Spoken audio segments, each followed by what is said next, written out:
اعوذ باللہ من الشیطان الرجیم بسم اللہ الرحمن الرحیم نحمدہ ونصلی ونسلم علی رسولہ الکریم اما بعد فاعوذ باللہ من الشیطان الرجیم بسم اللہ الرحمن الرحیم الصلاۃ والسلام علیک یا سیدی یا رسول اللہ وعلی آلک و اصحابک یا سیدی یا حبیب اللہ۔ تمام سننے اور دیکھنے والوں کو میری طرف سے السلام علیکم ورحمۃ اللہ۔ میں ہوں آپ کا میزبان محمد عباس عباسی۔ آپ دیکھ رہے ہیں PST مری کے پلیٹ فارم سے رمضان ٹرانسمیشن۔ سب سے پہلے حسب روایت انشاءاللہ العزیز تلاوت کلام الہی سے پروگرام کا آغاز کرتے ہیں۔ آئیے تلاوت کلام الہی سماعت فرمائیے۔ اعوذ باللہ من الشیطان الرجیم بسم اللہ الرحمن الرحیم۔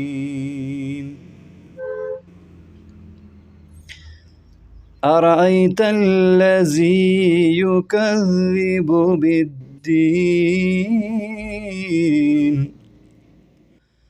فذلك الذي يدعو اليتيم ولا يحض على طعام المسكين فويل للمصلين الذين هم عن صلاتهم ساهون الذين هم يراءون الذين هم يراءون ويمنعون الماعون آمنت بالله صدق اللہ العظیم۔ ذکر خدا کرے اور ذکر مصطفیٰ نہ کرے، ذکر خدا کرے اور ذکر مصطفیٰ نہ کرے، ہمارے منہ میں ہو ایسی زباں خدا نہ کرے۔ اس کے بعد میں نعت رسول مقبول صلی اللہ تعالیٰ علیہ وآلہ وسلم کے لیے دعوت دیتا ہوں حسن اشفاق کو کہ آپ نعت رسول مقبول صلی اللہ علیہ وآلہ وسلم پیش فرمائیں۔ صلی اللہ علیہ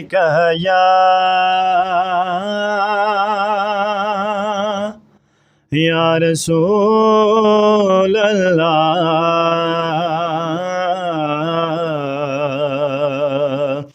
وسلم علیک یا حبیب اللہ صلی اللہ علیہ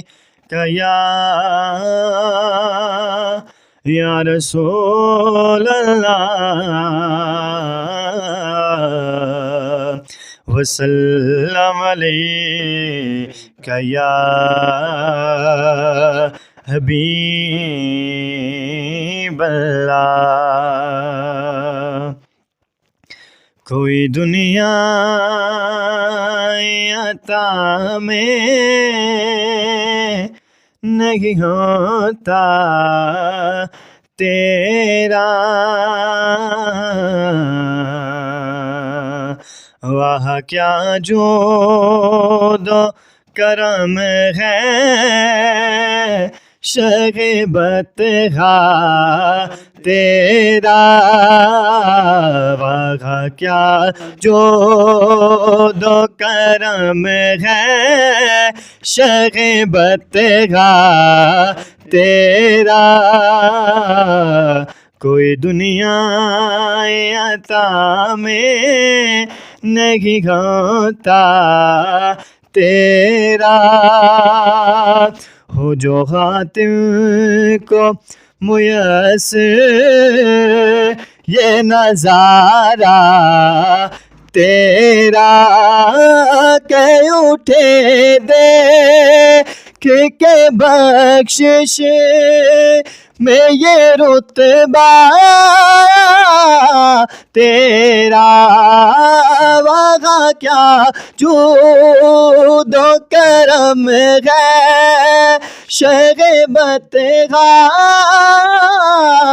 تیرا نہیں سنتا ہی نہیں مانگنے والا تیرا نہیں سنتا ہی نہیں مانگنے والا تیرا کچھ بشر ہونے کے ناطے تجھے خود سا جانے کچھ مغز پیامی ہی خدا کا جانے ہر ان کی اوقات ہی کیا ہے کہ یہ اتنا جانے فرش والے تیری شوکت کا لوگ کیا جانے فرش والے تیری عظمت کا لوگ کیا جانے حسروا عرش پہ اڑتا ہے پریرا تیرا تیرا تیرا وہاں کیا جو دو کرم ہے شغبت تیرا. ماشاء اللہ جزاک اللہ. یہ تھے حسن اشفاق جو کہ انتہائی خوبصورت انداز میں آقا حضور کی بارگاہ میں مدح سرائی فرما رہے تھے. آقا کریم رؤوف الرحیم صلی اللہ تعالیٰ علیہ وسلم کا فرمان ذیشان ہے کہ جو شخص درود پاک پڑھنا بھول گیا گویا وہ جنت کا راستہ بھول گیا. تو ہمیں چاہیے اپنی زبانوں کو ہر وقت اللہ اور اس کے رسول کے ذکر سے تر رکھیں. اس کے بعد آج کے ہمارے مہمان خصوصی ہیں حضرت علامہ جناب محترم حافظ محمد مبشر اکرم الازہری صاحب.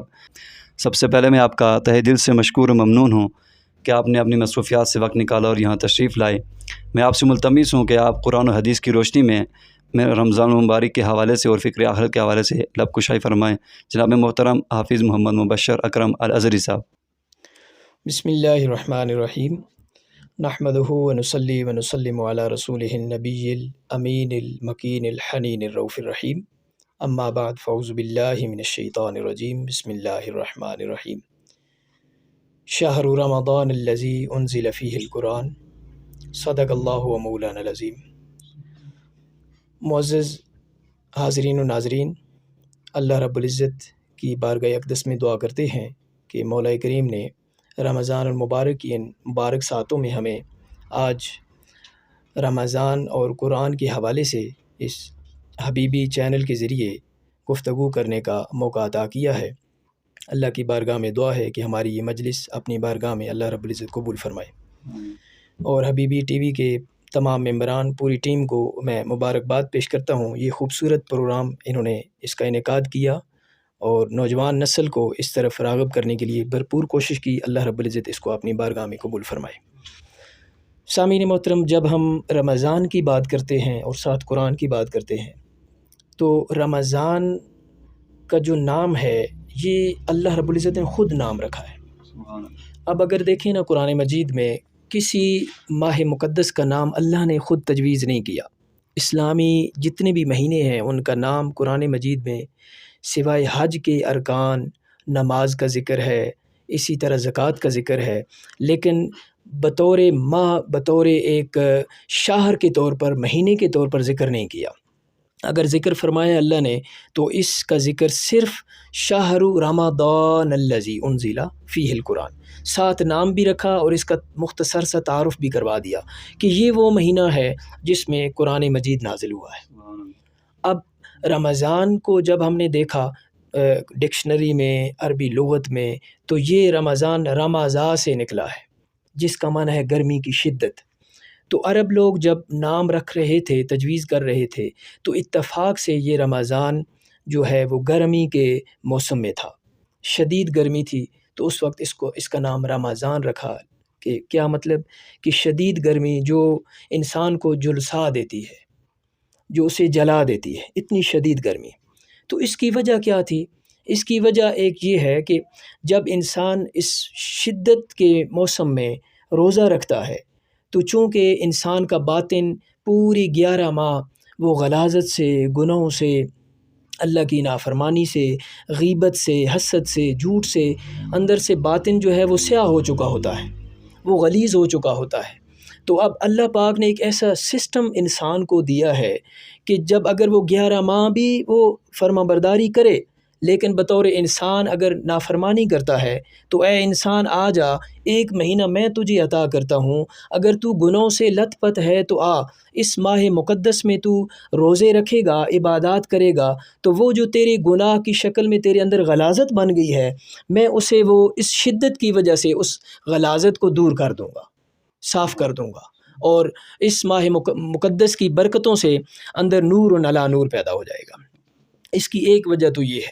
پھر آگے فرمایا کہ کتب علیکم الصیام کما کتب علی الذین من قبلکم لعلکم تتقون۔ یہ چونکہ روزے پہلے بھی تھے، پہلی امتوں پر فرض تھے، کسی نہ کسی طریقے سے وہ لوگ رکھتے آ رہے تھے، تو فرمایا کہ ہم نے تمہارے اوپر روزے اس لیے فرض کیے ہیں۔ اب یہ روزے کا مقصد کیا ہے؟ ہمارے مطمع نظر میں یہ ہوتا ہے نا کہ صبح سے شام تک کھانے سے پرہیز کرنی ہے، پینے سے رکنا ہے، اور بس اتنا ہوتا ہے کہ اس کا نام روزہ ہے۔ لیکن اس کی حقیقت کیا ہے روزے کی؟ کبھی ہم نے غور کیا؟ اس کی حقیقت یہ ہے کہ اندر تقوی پیدا ہو جائے انسان کے اندر۔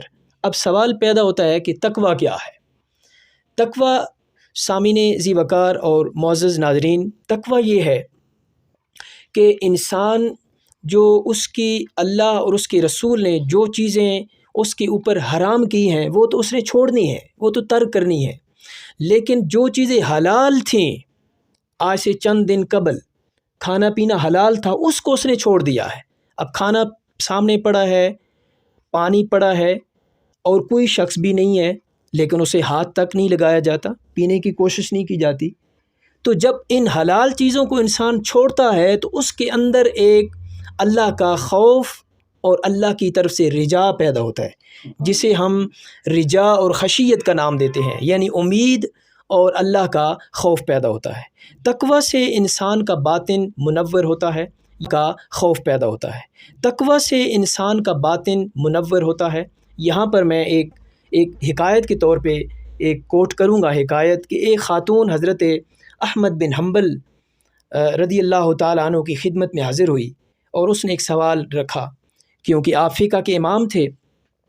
وہ سوال کرتی ہے کہ اے امام، میں راستے میں میرا گھر ہے اور وہاں سے رات کو سواریاں گزرتی ہیں، وہ سواریوں کی روشنی ہوتی ہے، پرانے وقتوں میں جو بادشاہوں کی سواریاں گزرتی تھیں اس کے اوپر روشنیاں ہوتی تھیں، تو میں چرخہ کاتی ہوں چھت پر، میری اپنی ایک روشنی ہے، لائٹ ہے، لیکن جب وہ سواریاں گزرتی ہیں تو اس روشنی میں میں زیادہ چرخہ کاٹ لیتی ہوں، کیا یہ میرے اوپر جائز ہے یا ناجائز ہے؟ جب یہ سوال سنا امام احمد بن حنبل نے تو ان کے رونگٹے کھڑے ہو گئے۔ انہوں نے پوچھا کہ خاتون ٹھیک ہے، میں مسئلے کا جواب تو بعد میں دیتا ہوں، لیکن پہلے یہ بتا کہ تو ہے کون؟ اس نے کہا کہ میں حضرت بشر حافی کی بہن ہوں۔ سبحان اللہ۔ تو جب آپ نے یہ سنا تو آپ نے فرمایا کہ اگر تو بشر حافی کی بہن ہے، جن کی اپنی طہارت کا، تقوی کا، ولایت کا مقام یہ ہے کہ جب وہ بغداد کی گلیوں میں چلتے تو وہاں پر کوئی جانور گوبر نہیں کرتے تھے، تو ان کی تقوی کا عالم یہ ہے، تو اگر تو ان کی بہن ہے تو پھر تیرے اوپر یہ حلال چیز بھی حرام ہے۔ اس لیے یہ متقی لوگوں کے درجات ہوتے ہیں، ان کے مقام ہوتے ہیں، لیکن ہم لوگ چونکہ کمزور ہیں، ناتواں ہیں، گناہ گار ہیں، ہمارے لیے یہ ہے کہ جب بھوک ہم نے برداشت کی، پیاس ہم نے برداشت کی، تو بھوک اور پیاس کو برداشت کرنا یہ چیز اللہ کو ضرورت نہیں ہے۔ اللہ کو جو چیز ضرورت ہے وہ ہے تقوی۔ وہ تقوی جو اللہ نے فرمایا کہ لن ینال اللہ لحومها ولا دماؤها ولکن ینالہ التقوی منکم، کہ جو تم ذبح کرتے ہو، گوشت جانور ذبح کرتے ہو، اس خون کی مجھے ضرورت نہیں ہے، نہ خون کی، نہ گوشت کی، نہ جانور کی، جتنا مرضی آپ کاسٹلی لے کر آؤ، قیمت پر لے کر آؤ، جیسے بھی لے کر آؤ، اس جانور کی مجھے ضرورت نہیں ہے، لیکن اس کے اندر جو تمہارے دل کے اندر جو تقوی پوشیدہ ہے وہ میں دیکھنا چاہتا ہوں کہ وہ تقوی، وہ محبت اللہ کے ساتھ کس حد تک ہے، وہ مجھے چاہیے۔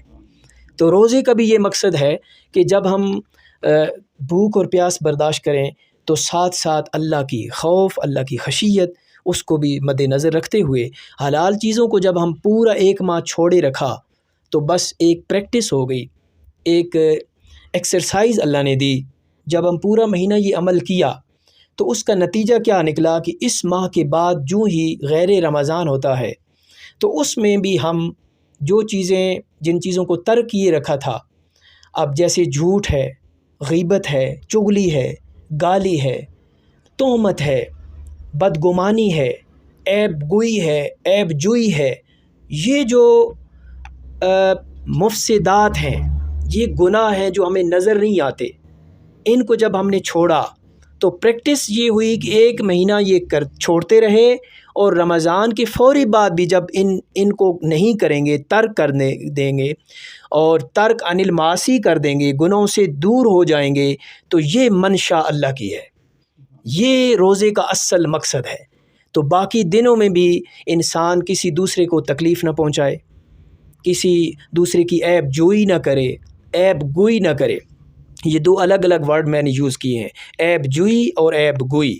ہمارے معاشرے میں ایک چیز یہ ہے کہ ہم دوسرے میں عیب تلاش کرتے ہیں، یہ تو ہے عیب جوئی، تلاش کرنا، اور عیب گوئی کسی میں کوئی چیز دیکھتے ہیں تو وہ ڈسکس کرتے ہیں، جب ہم آپس میں بیٹھتے ہیں تو اس کا عیب ڈسکس کرتے ہیں بڑے فخر کے ساتھ، بڑے واشگاف الفاظ کے ساتھ۔ تو اس چیز کی ممانعت فرمائیے۔ صوفیاء کی نظر میں وہ شخص وہی اللہ کا کامل ولی ہے جو ہمہ وقت اللہ سے ڈرتا رہے۔ تو آخرت میں بھی یہی اسی چیز کی باز پرس ہونی ہے، اور قبر میں بھی یہ رمضان ہے، اس کا روزہ ہے، اور پھر قرآن پاک ہے۔ قبر میں بھی اس نے شفاعت کرنی ہے، اور قیامت کے دن بھی رمضان نے شفاعت کرنی ہے، قرآن نے شفاعت کرنی ہے۔ اب اگر ہم دیکھیں تو شہر رمضان الذی انزل فیہ القرآن، کہ اللہ نے رمضان کے فوری بعد نہ نماز کا ذکر کیا، نہ حج کا ذکر کیا، نہ انفاق فی سبیل اللہ کا ذکر کیا، قرآن مجید کا کیوں ذکر فرمایا اللہ پاک نے؟